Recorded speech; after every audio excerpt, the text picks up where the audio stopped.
Sejam bem-vindos a mais um episódio do Pode ADV, o podcast jurídico que vale a pena acompanhar. E hoje estou aqui com a minha querida doutora Laísa Souza, ela que é advogada aqui em Barreiras.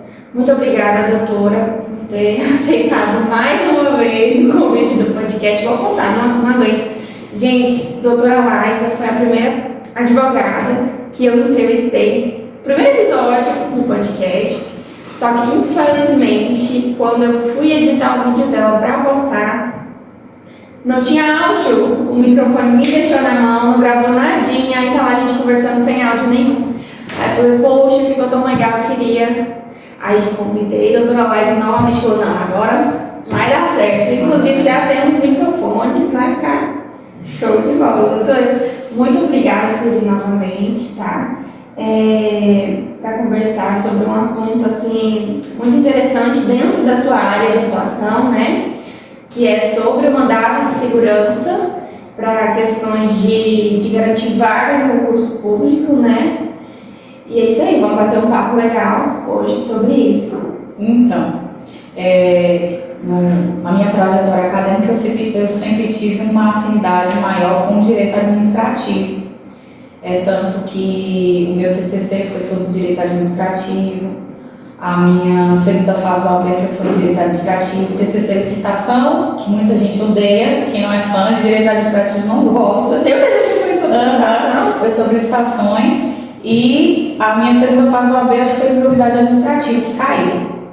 Consequentemente, eu fui agraciada por Deus, que na minha atuação prática, as demandas que eu fui recebendo foram basicamente todas nesse sentido.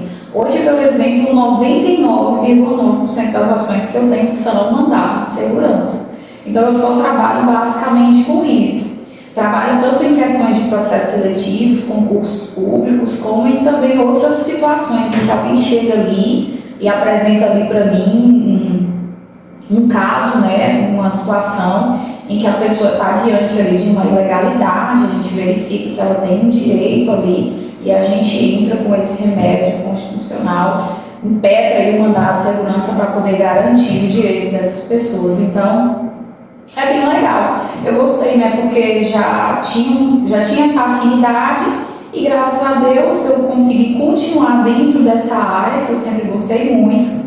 Na faculdade, quem ministrou as aulas de direito administrativo para mim foi a doutora Adriana de Brito, que eu agradeço demais, inclusive, sou muito fã dela, uma excelente profissional, uma excelente professora. A querida de todos. Não tinha como não aprender. Um abraço, doutora Adriana, depois a gente combina aí um episódio para você também. Isso. E graças a Deus, né, tenho trabalhado com isso até então. Eu acho o mandado de segurança muito interessante, ainda que existam pessoas que não gostem, né? Porque também em alguns casos ali, quando eu estou com o mandado de segurança, praticamente é sempre a administração pública envolvida. E gosto por conta da celeridade, né? Um trâmite ali que é um pouco mais célere, apesar ainda dos percalços da morosidade do Poder Judiciário. Gosto também porque não tem audiência, não tem toda essa dilação probatória tão extensa como o procedimento comum cível que a gente tem ali inicial, contestação, réplica, audiência de conciliação, instrução, testemunhas, tem todo aquele procedimento mais extenso. O mandado de segurança ele já não é assim. Então, para mim ele é mais prático, né? Eu considero ele hoje um pouco mais simples por conta da prática, que como eu faço muito, consequentemente, para mim se tornou uma coisa mais simples de se fazer e ali dentro do que eu tenho de fato afinidade para poder abordar. Então, antes de entrarmos no assunto, mas já entrando, né? Quer dizer, antes de falarmos do assunto propriamente dito, vamos falar um pouquinho sobre sua trajetória, que a gente falou no início, daquela vez, né? De como tudo começou, quais foram os perrengues que a doutora enfrentou no início, né? Que toda jovem, a maioria os jovens advogados eles passam, né? Então vai servir de inspiração para quem está iniciando.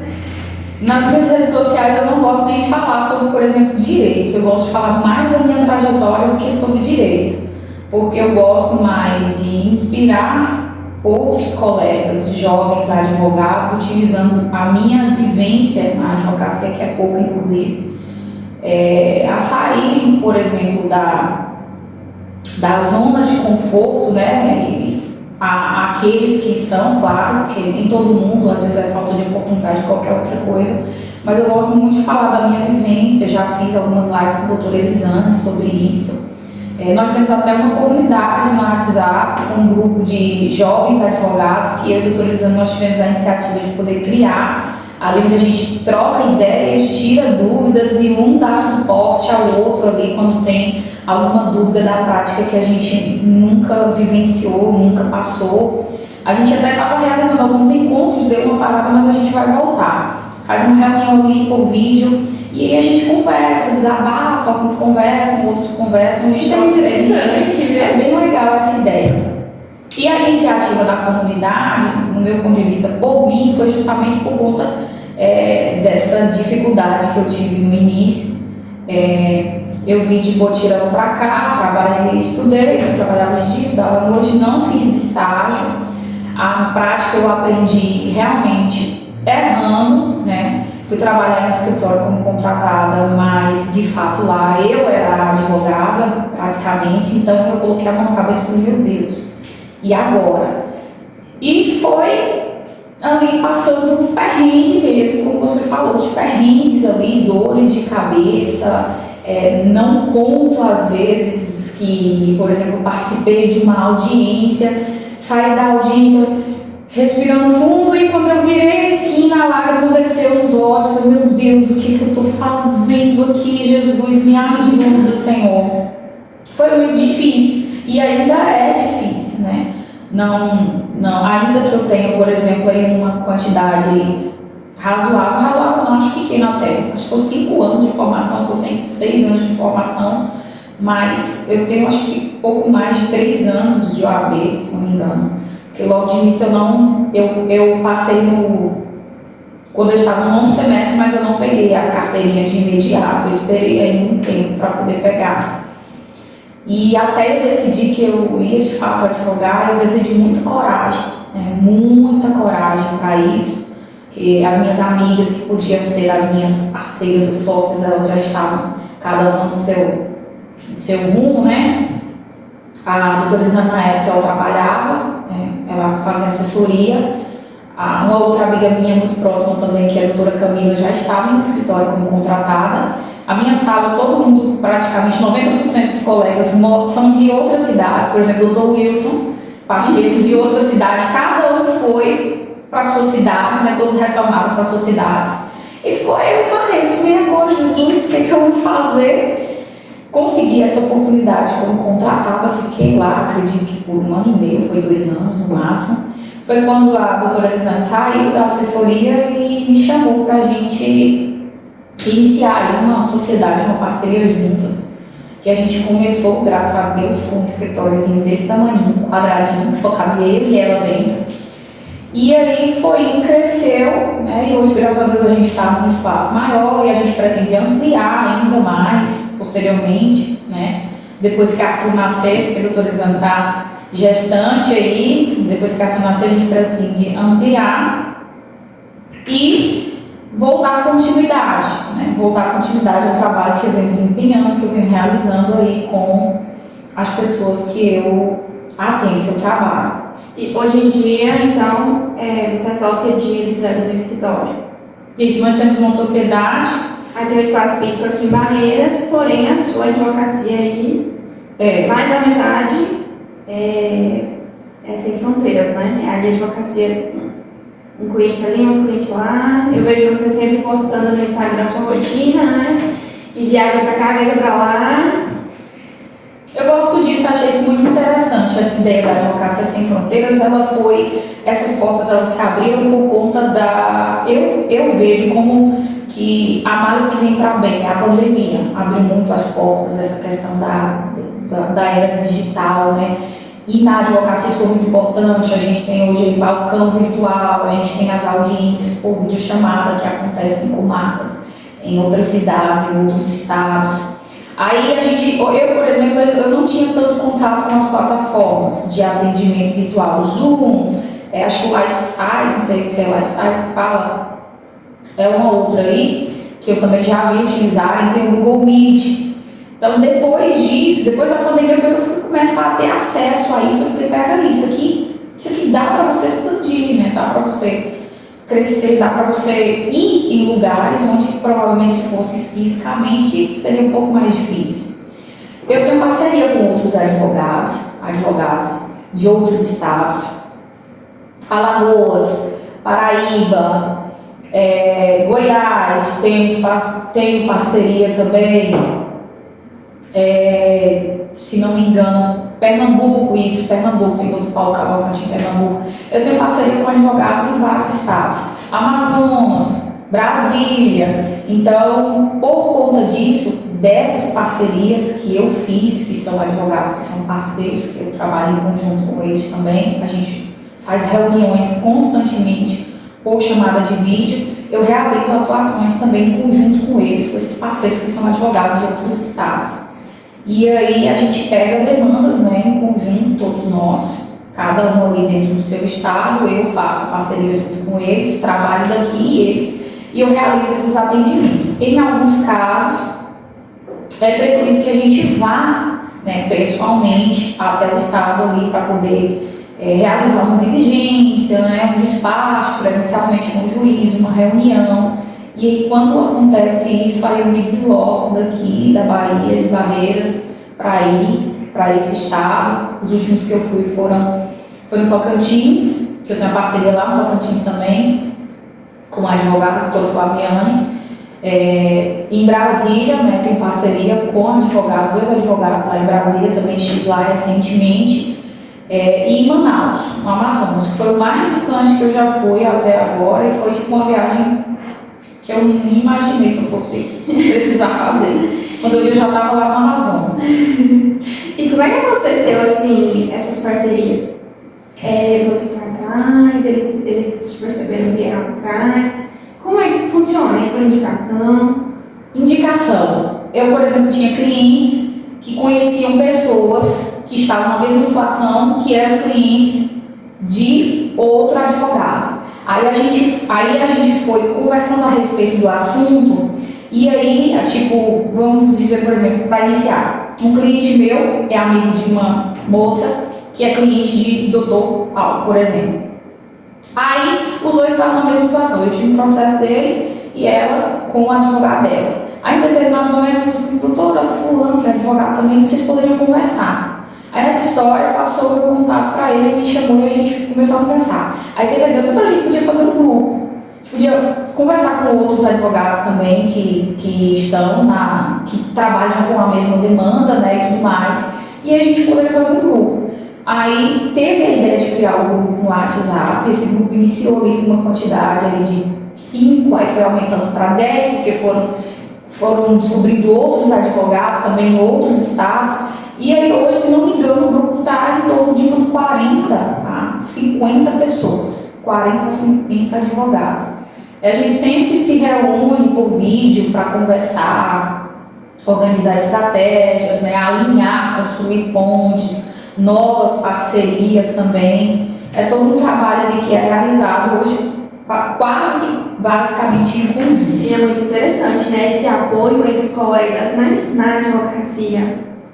E, doutora, uma questão que eu tenho abordado bastante nesses últimos episódios é sobre captação, retenção de cliente, precificação. Para o advogado que está saindo ali da faculdade, ter uma certa noção, né, do que vai encarar.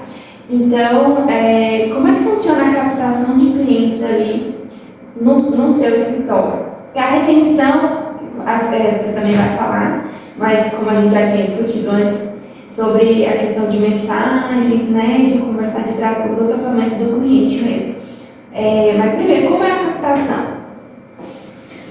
No meu caso, eu não trabalho com marketing nas redes sociais. não realizo esse trabalho de marketing nas redes sociais. O meu perfil, por exemplo, no Instagram, ele é pessoal. Eu posto a minha rotina lá de trabalho na advocacia para os meus colegas, que são colegas bacharéis, estudantes e outros advogados, acompanharem a minha rotina.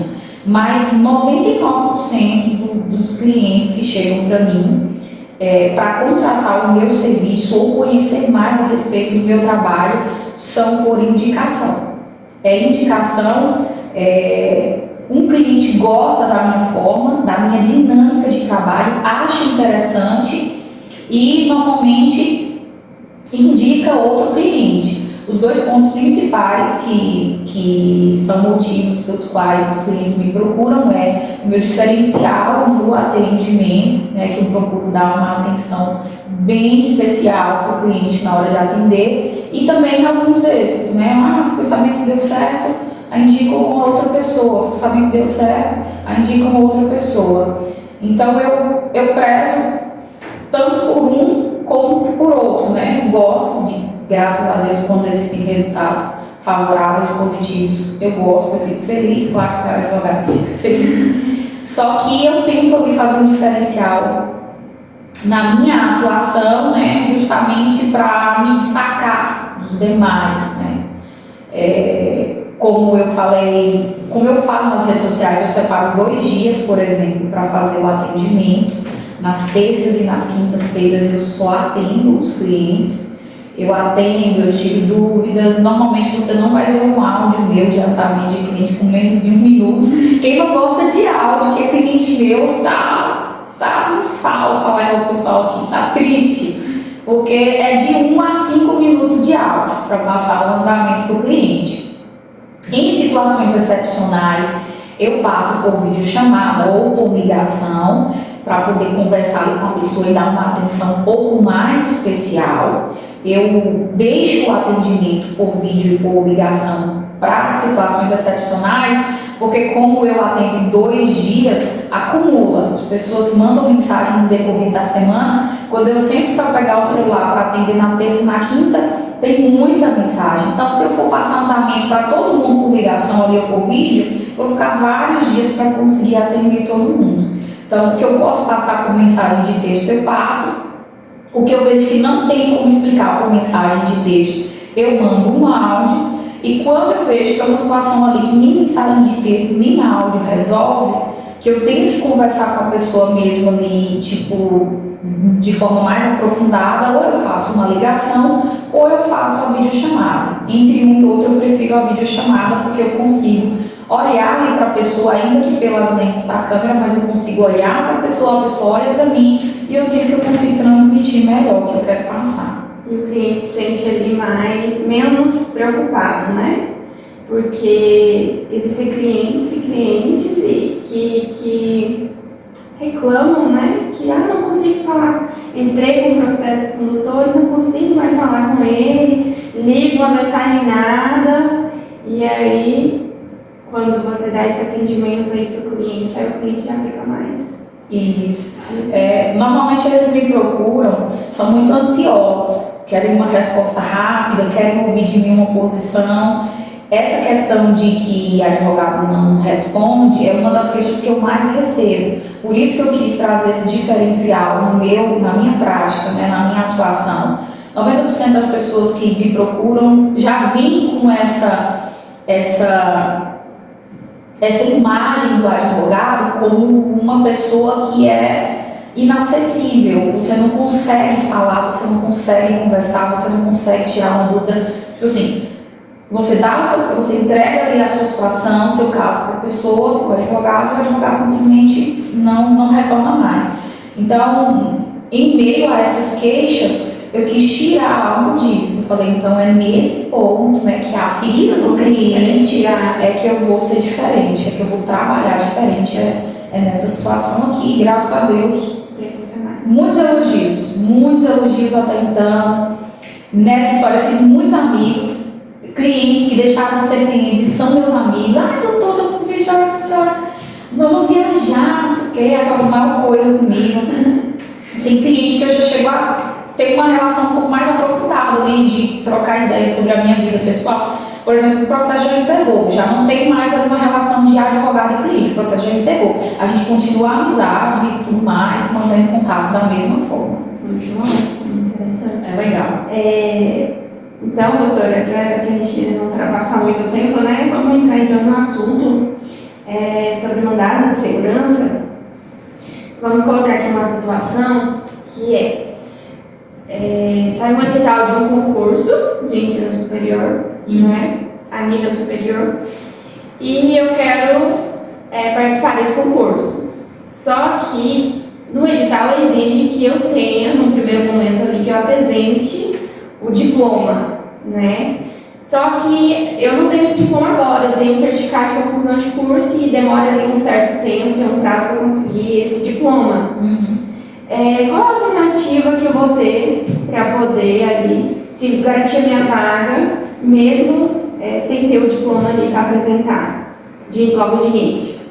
Essa é uma das demandas que eu mais recebo, né? Falo a gente porque sou eu e a Amanda. A Amanda é bacharel, trabalha comigo, ela me dá assistência, ela faz uma assistência ali para mim, nós duas trabalhamos juntas e essa é uma das demandas que a gente mais recebe. São bacharéis, na verdade não são bacharéis, são formandos, são estudantes que já estão concluindo ali o curso, estão sem o diploma, que tem todo um trâmitezinho ali burocrático ali, administrativo, para que ele seja emitido, e as pessoas estão diante ali de um concurso público, um processo seletivo, no edital eles exigem esse documento, e a pessoa pensa, e agora?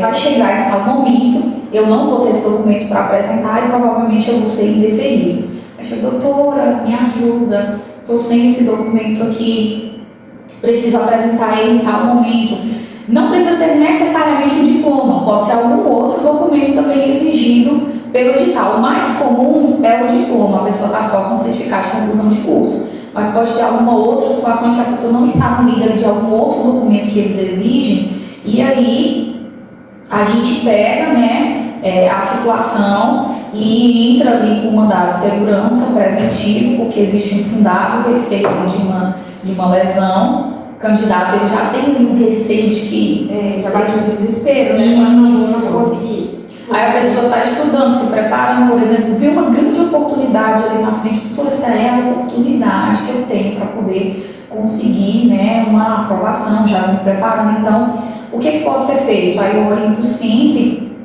o mandado de segurança preventivo. Nesses casos, a pessoa me procura, por exemplo, quando o edital foi publicado, as inscrições vão começar daqui uma semana, daqui 15 dias. Eu não deixo o cliente, normalmente eu não deixo o cliente ser indeferido para depois entrar com o mandado de segurança. Na maioria dos casos eu sempre falo, vamos fazer o preventivo porque a gente já assegura a possibilidade de que você participe das etapas e aí você entrega esse documento que está faltando posteriormente, quando você já estiver com ele.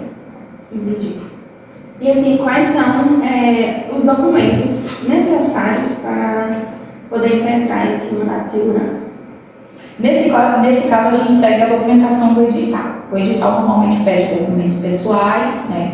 Um RG, um CPF, um comprovante de residência, uma quitação eleitoral, um título de eleitor, alistamento militar para homens, o diploma, né? A depender do cargo, eles podem pedir algumas outras documentações ali em específico. Então, normalmente a gente pega o edital, olha o que o edital está pedindo, eu peço para o cliente, olha, você me envia tudo que está no edital, menos o que você não tem. Que você não tem agora, no momento você não tem como me passar, então eu vou mostrar para o magistrado que você já tem todos os outros documentos e que lhe falta apenas esse. Então, nessa parte aqui do edital que está solicitando esses documentos aqui, você atende, por exemplo, a 90% que está sendo pedido. Falta apenas esse aqui que a gente vai pedir para você entregar depois. E tem um prazo, qual é o prazo do mandado de segurança? Quer dizer, você faz de forma preventiva ali, né? Mas se porventura chegar um cliente que já foi indeferido ali, como é que funciona essa sistemática? A gente conta aí 120 dias da data do indeferimento, né? Que é quando a pessoa tomou ciência ali do indeferimento, ali quando ele foi publicado, por exemplo, quando ele recebeu por e-mail, a gente conta sempre 120 dias, que é o prazo decadencial do mandado de segurança. 120 dias. Isso. Então, passou o prazo também, perdeu a oportunidade. Isso. É um dos requisitos para o mandado de segurança nesses casos aí, por exemplo, quando já há uma lesão, a gente já verifica que já houve, por exemplo, interferimento, passou os 120 dias, aí a gente já tem um probleminha. Mas a gente pode tentar discutir o procedimento como cível, uma ação de obrigação de fazer alguma coisa assim, mas o mandado de segurança em si não atende.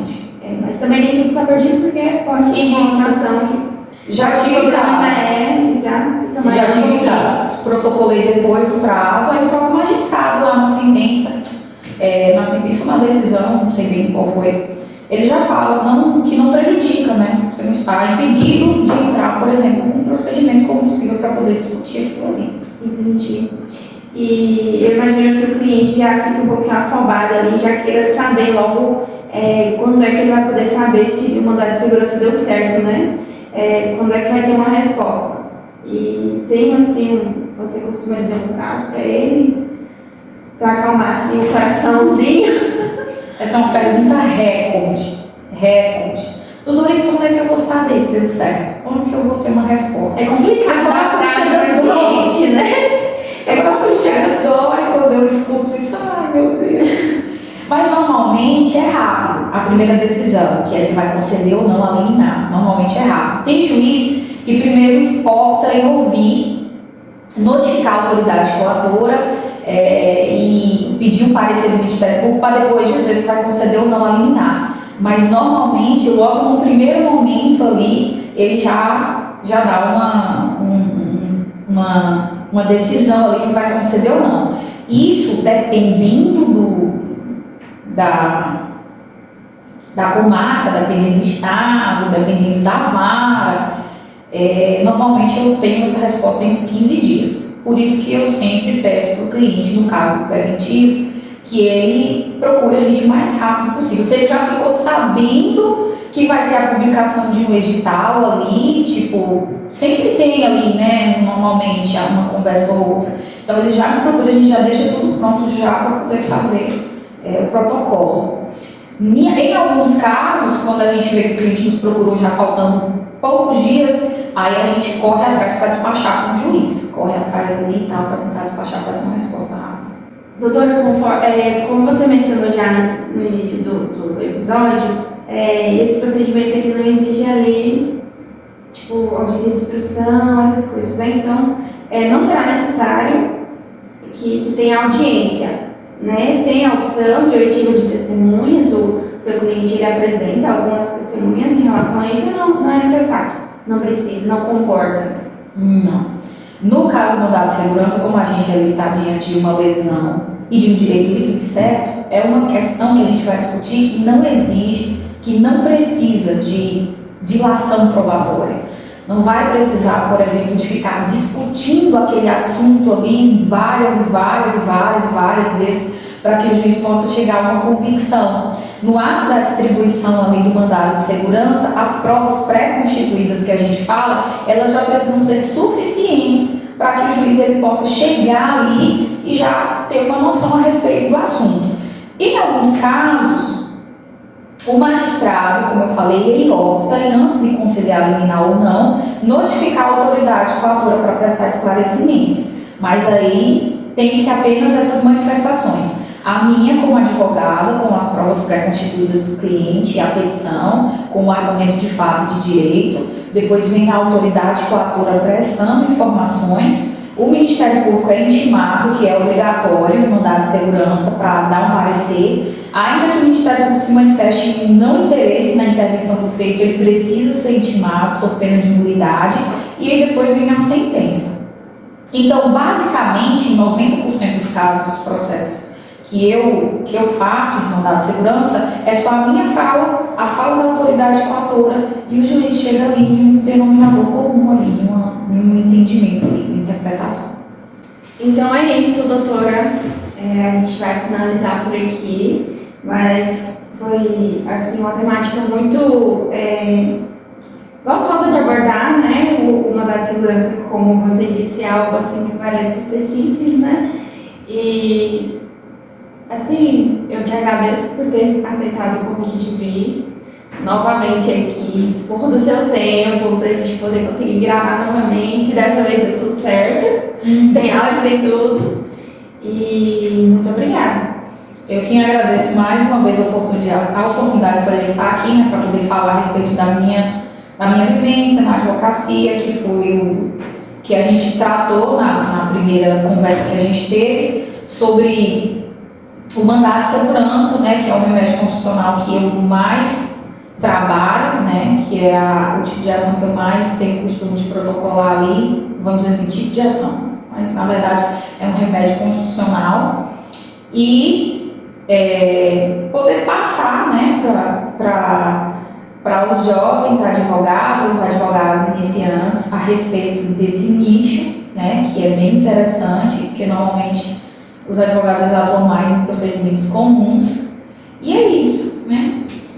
Agradeço aí mais uma vez a oportunidade. Para mais vídeos como este, inscreva-se em nosso canal e ative as notificações.